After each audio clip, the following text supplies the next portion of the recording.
You're listening to From Fear to Love. I'm your host, Alma Lee. Oh man, there is so much power in choice. You have so much power in choice. I think a lot of us get caught up in how we feel. We have learned, we've been groomed, we've been programmed to lean into our feelings about a particular issue, subject matter, philosophy, people, relationships, jobs, whatever, you name it.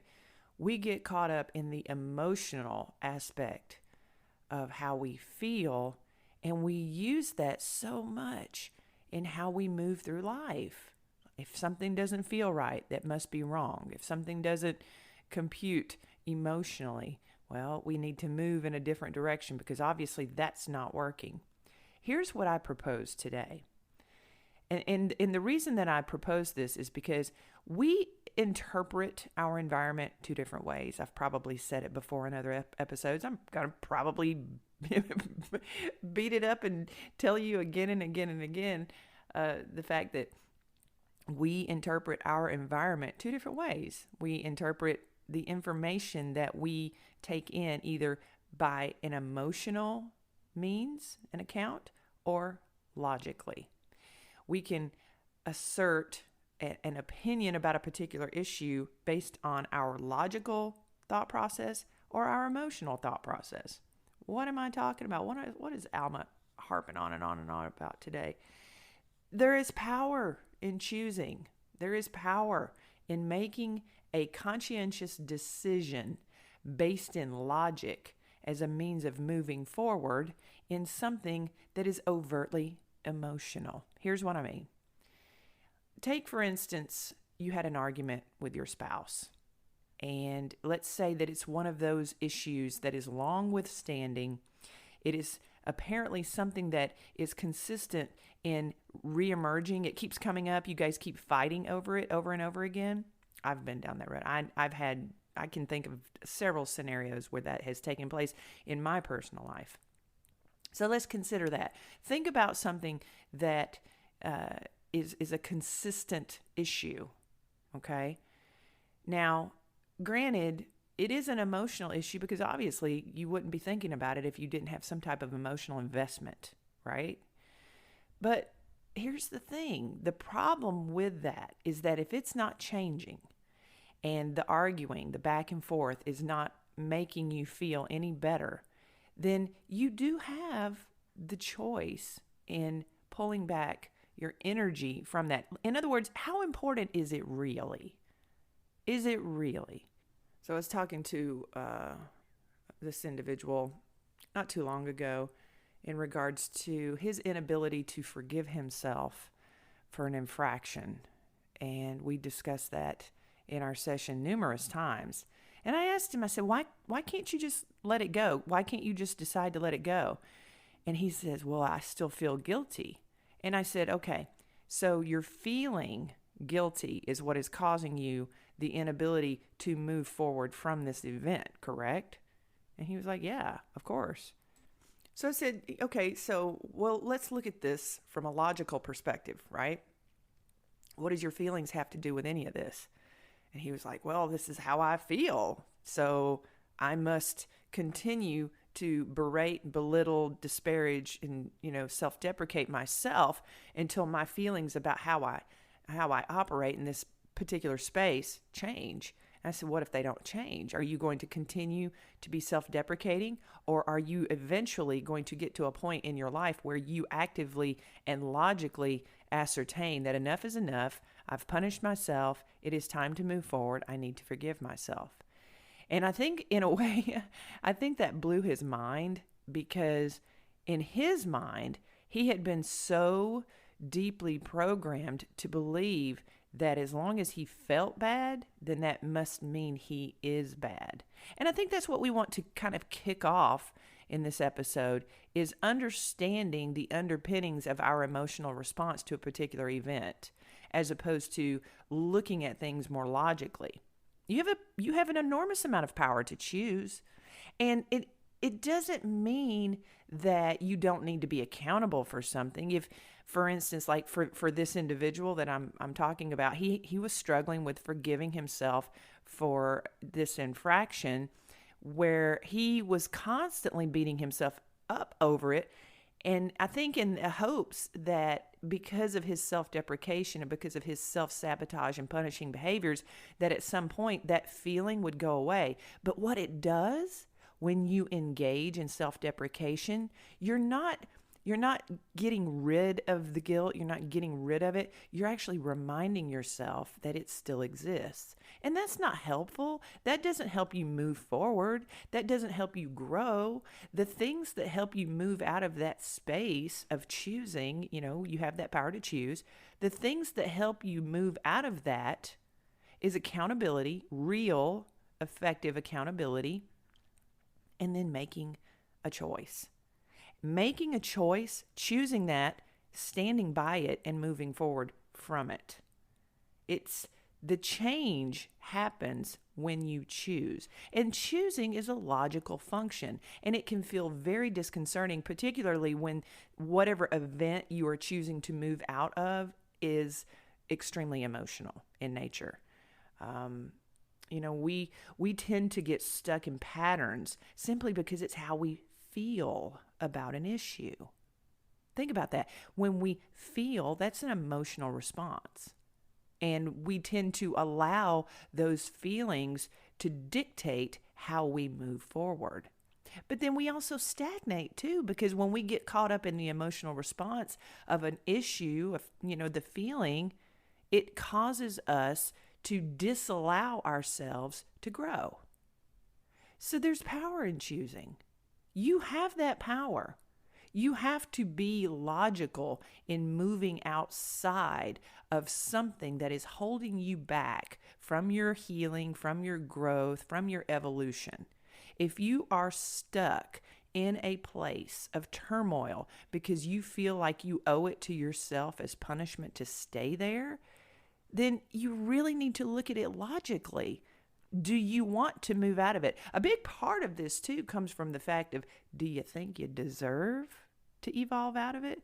A lot of this ties into worthiness, and we can go down that rabbit hole of how all of these different factors play into how we function. But at the end of the day, you have to decide how you're going to live your life. A lot of people lose sight of the gravity of self-worth when actualizing any kind of goal or achievement or healing. A lot of people, especially in mental health circles, get stuck because they feel like they deserve to stay there. That's that self-punishing, that vacuum, the rabbit hole that you get stuck in because I can't feel better because I don't think I deserve it.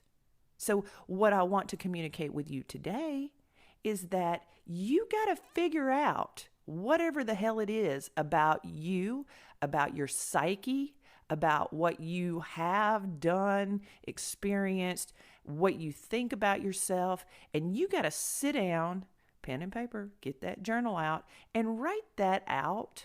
Scratch it out on a piece of paper so that you can read it and you can visualize it, you can see it in front of you, and put it into words. What is it about you that is stuck? What is it about you that you are struggling to move out of? Do you feel shameful? Do you feel less than? Do you feel like everybody around you is better, has more, smarter, faster, more intelligent, more wealthy, whatever? What is it about you that you believe makes you less than, that causes you to get stuck in your inability to heal and grow? We're all the same. We're all equally worthy.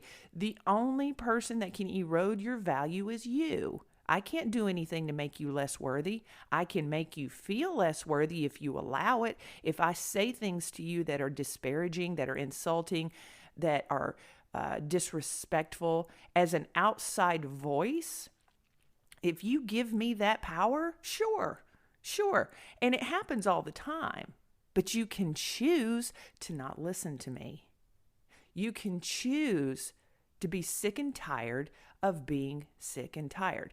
A large part of mental health comes from internalized thinking.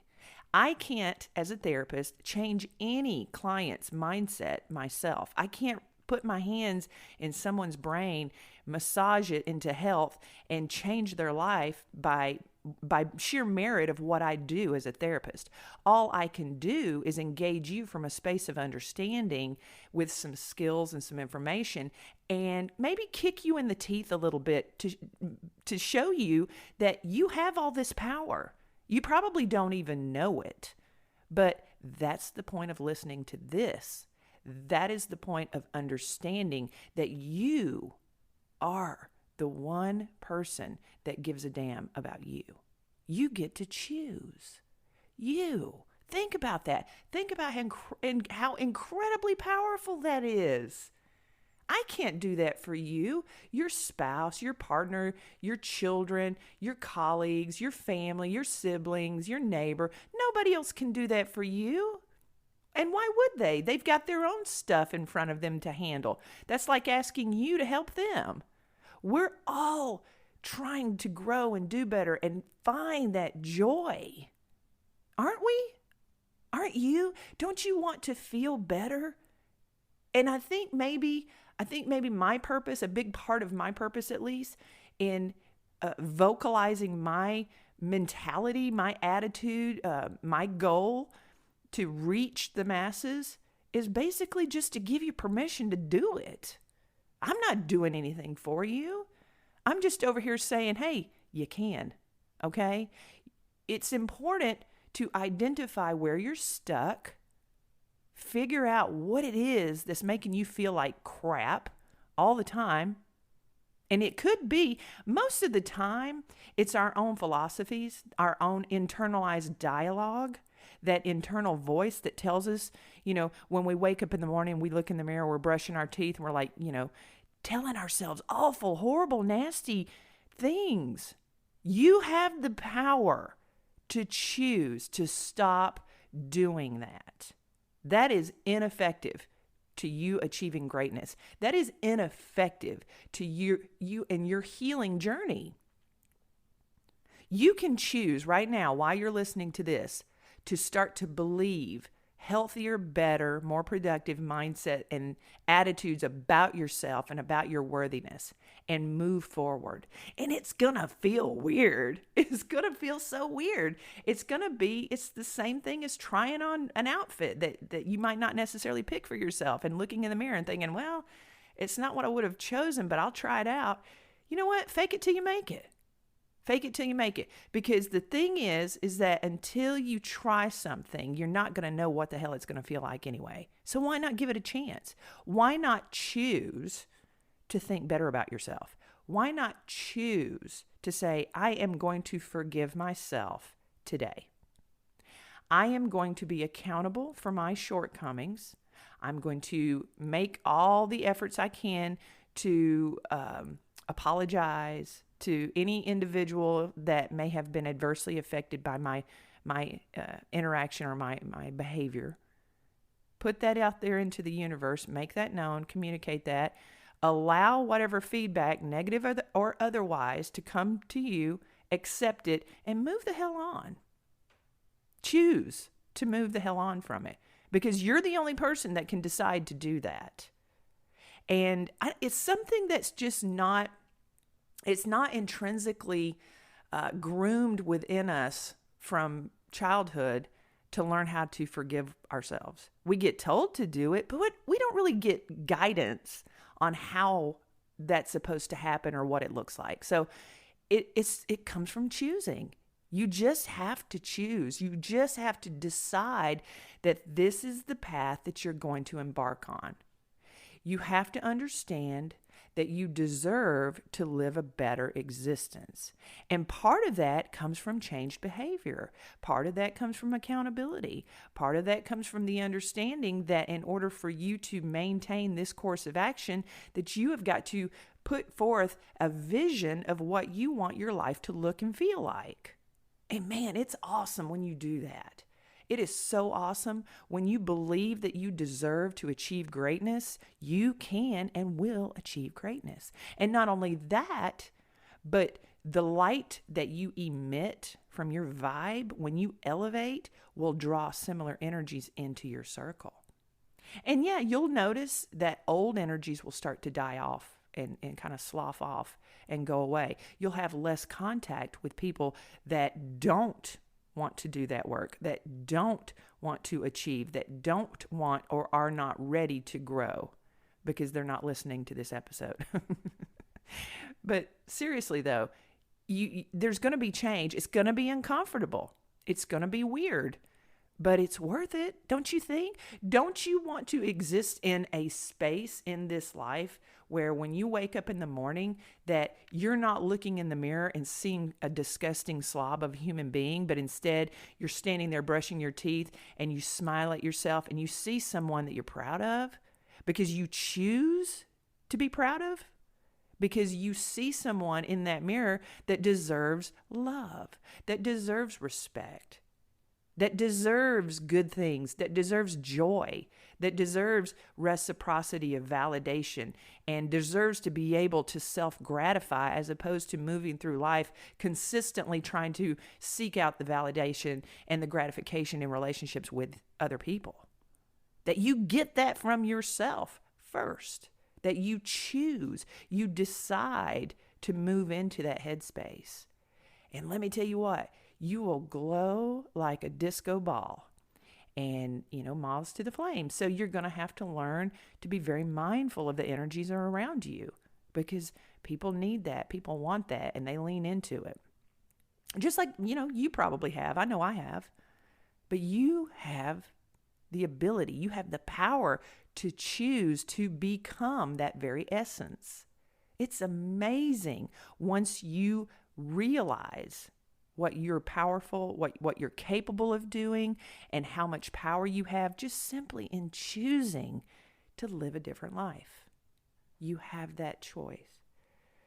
When we identify the emotion tied to a particular event that you're struggling on moving out of or moving past, just like I was speaking earlier about the client and his difficulty with self-sabotaging behaviors as a result of the inability to forgive himself. That's the stagnation. If you're tied into that emotional response and you're stuck there and you don't choose to decide to move out of that and decide, I am going to forgive myself, that stagnates. You won't grow. You'll just stay in that perpetual state of self-deprecation because you feel like that's what you owe yourself. And I've seen it time and time again, and I guarantee you've seen it. There's probably people in your close circle that do that every day because they aren't being conscientious about how they feel about themselves. So I'm here today giving you the permission to think and move differently with your emotional energy. And it's got to start with you. It's got to start with the positive self-talk. It's going to feel weird. It will feel weird. But once you get into the habit of thinking more mindfully and taking time for yourself, everything else will fall into place because if you believe that you're worthy, then you start engaging in worthwhile behaviors for your time, your energy, the people you interact with, your actions, the food you eat, the exercise, the time you take for yourself. All of that comes into the space of worthiness simply because you choose to live there. So what do you choose today? How do you want to think and feel moving forward? How do you want to move through this life? Do you want to stagnate and stay where you are? Feel bad about yourself? Feel like you're less than? Look, you might be listening to this thinking, yeah, but you don't know me, Alma. You're right, I don't. I don't know you.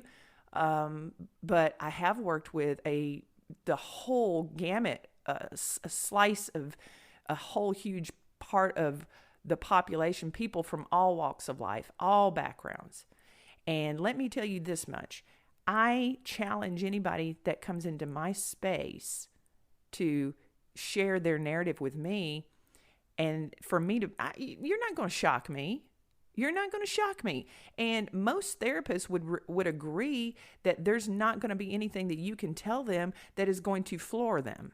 Now, I've heard some pretty horrendous stories. I'm not trying to minimize or discount what people have experienced in their life. What I'm saying is that it doesn't have value on your worthiness. It does not have value on your worthiness. Listen to what I am saying here. It does not matter who you are from your birthright, your ethnicity, your gender, your sexuality, your socioeconomic standing, the circumstances by which you were conceived. Yeah, your genetics. There are people that walk amongst us every single day that were born from incest, that were born from rape.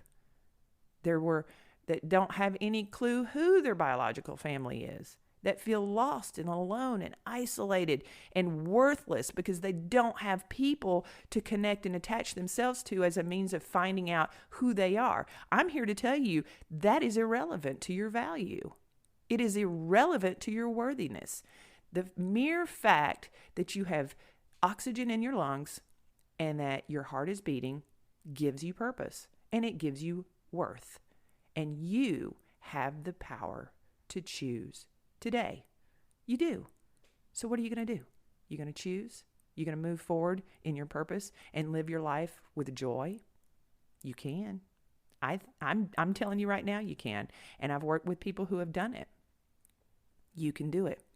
You can choose to live a better life. You can choose to move out of that thing, that space, that process, that habit, that situation that you can't seem to really feel differently about, that's got you pulled down into that vacuum of negativity.